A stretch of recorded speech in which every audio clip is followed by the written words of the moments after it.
ตามเป็นฝูงเลยฝูงเลย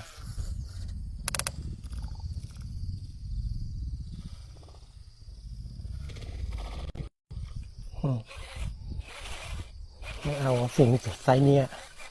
เอาบอสอะ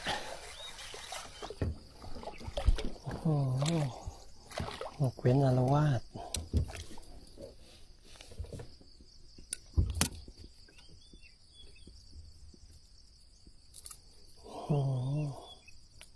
เป็นเงี้ยงเลย2 เงี้ยง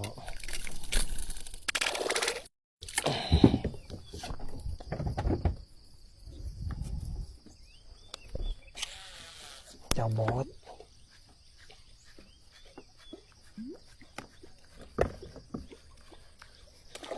เอาเฮ้ย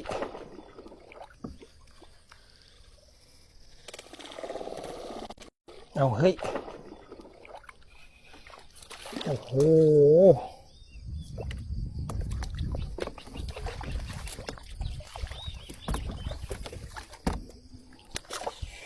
เกี่ยวกระดวงหลังโอ้โหดุจัดดุจัด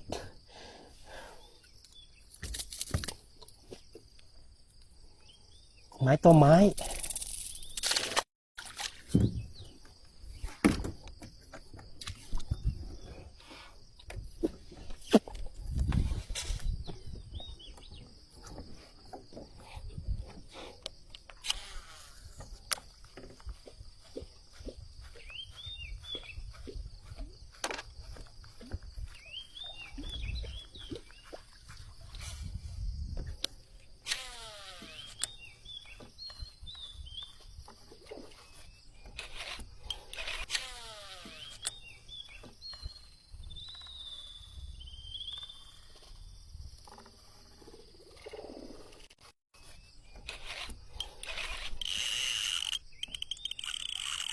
ห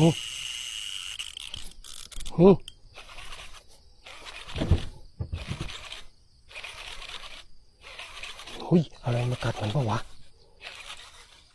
หูหู